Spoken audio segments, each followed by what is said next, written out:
pra të vlehet hungarezët, serbet pretendojnë që ata janë, domethënë, luftar. Por, ndërkohë që thashe e citova dhe profesor Schmidti, a i thotë se kur humbë betejën e Kosovës, domethënë, humbë koalicioni ballkanik, që ka qenë një koalicion multietnik, serbet pranojnë lojalitetin dhe vasalitetin e sultanit, bëjnë martesa me oborrin e sultanit, bëjnë taksa, bile, madje thuhet që edhe alkooli në oborrin e sultanit shkoi përmes princave serb, dhe beteja e Konstantinopolës, ajo që ka irrituar të krishterët dhe ortodoksët është se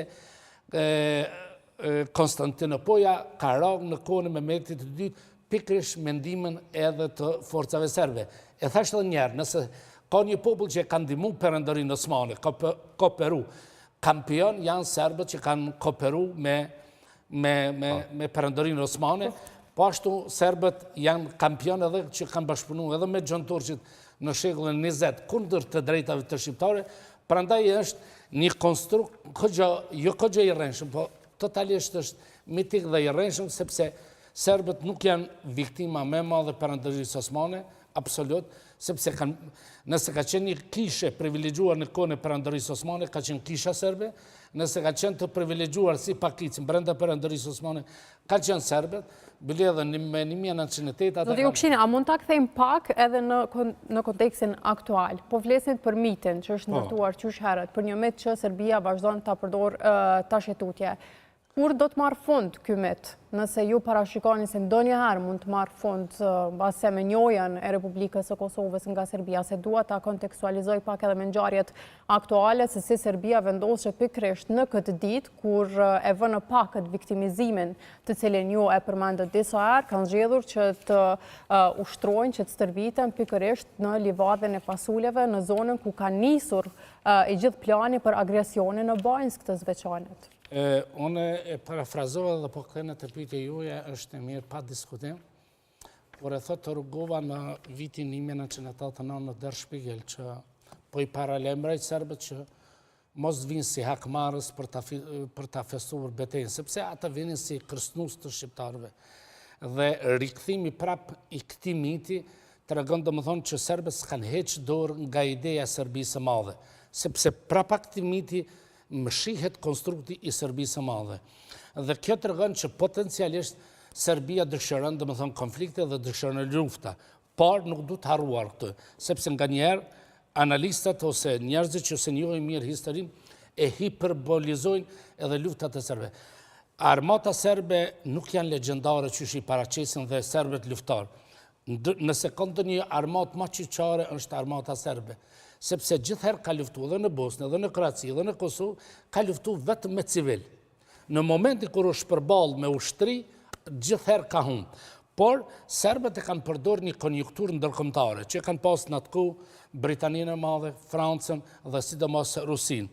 Dhe por nga kjo perspektivë, serbët duhet ta kuptojnë që bota dhe momentalisht ky shekull nuk është viti 1937, po aludoj të Minihu, nuk është fundi i shekullit 19, koha e krizës lindore dhe konferenca e Shën Stefanit, ku Serbia kishte një mbështetje të fuqishme të panslavizmit rus, të kishës ortodokse, domethënë konteksti ka ndryshuar. Pastaj potenciali i shqiptarëve është këtë tjetër, edhe demografik, edhe politik, edhe ushtarak.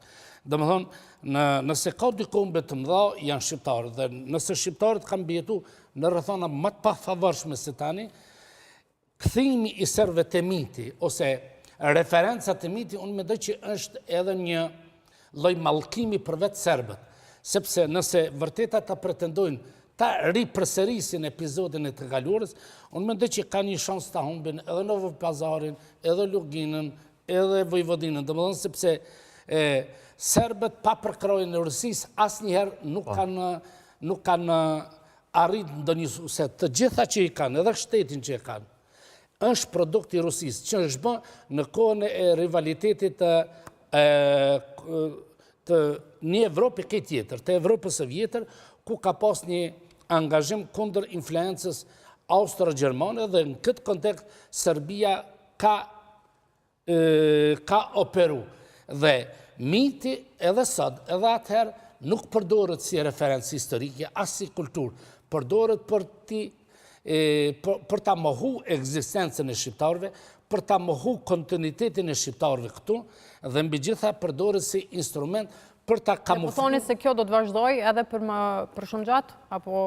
Unë mendoj që bota nuk i ka ndihmuar Serbisë. Unë mendoj që në vitin 1999, Serbia është dashur ta ketë fatën e njëjtë sikur që e ka pas Gjermania. Partia Socialiste, Ushtria Serbe, këtu është dashur të shpallën jashtë ligjit dhe Serbia është dashur të demilitarizohet. Dhe çfarë kanë bërë? Këta ndërkombëtarët natyrisht që na kanë ndihmuar pa diskutim, po demilitarizimin e kanë kërkuar gjithherë te pala e dopt, te viktima. Dhe kjo ka terminuar Serbinë dhe Serbia nuk ka bën një denazifikim që e ka bën edhe Gjermania. Dhe denazifikimi kërkon, domethënë, mendje të ndrita, kërkon energji, kërkon, domethënë, angazhim të njerëzve, të kulturës dhe të politikës. Nëse çfarë shohim edhe në politikën serbe, edhe në kulturën serbe, në fakt është imitim pik për pik e asaj çfarë ka bërë Miloševići. Dhe kjo tregon që nëse një vend gjatë shekullit 20 ka qenë burimi i destabilitetit, ka qenë Serbia, edhe sot vazhdon të jetë burimi i destabilitetit të Serbia. Unë mendoj që Bashkimi Evropian po e bën një gabim, sepse unë mendoj që Serbinë duhet ta lëm të shkojë andej kadë, domethënë nga Rusia dhe Kina. Dhe një pyetje mirë, andej po e kërkon fatin, shka andej. Për fund fare, mitingu i mbrëmshëm i Vučićit në qendër të Beogradit dhe ideja ti që po jep ndërheqje nga posti i presidentit dhe do të kthehet sipas krejt gjasave do të bëhet kryeministër sërish në Serbi dhe raporti ti me Kosovën. Në fakt, unë Vučićin kam përcjellë sa kam qenë ministri të jashtme, është një gënjeshtar tipik që shë Dobrica Ćosići. Një aktor, herë kërcënon, herë bën njeriu e paqes. Një njeri që nga njëherë të le përshtypjen që emocionalisht nuk është stabil. Por është problemi që ai jeton, domethënë, në një anë me atë trashëgiminë e tij, domethënë që ka qenë nacionaliste dhe fashiste, dhe në anën tjetër provon të bëhet herë modern. Me një libër tani që po e lexoj të autorëve francez, të njëjtën gjë e përdorin edhe serbët lokale dhe ai merr rastin e Ivanovićit. Thotë bëhej demokrat, deri në momentin kur e pyeta a mund të kthehen studentat shqiptar në veri, thotë aty e shpalosi atë egërsinë dhe atë ndjenën anti-shqiptare. Edhe serbët deri në momentin, domethënë kur si prekin në disa çështje, kanë qef të aktrojnë politikanin e moderuar.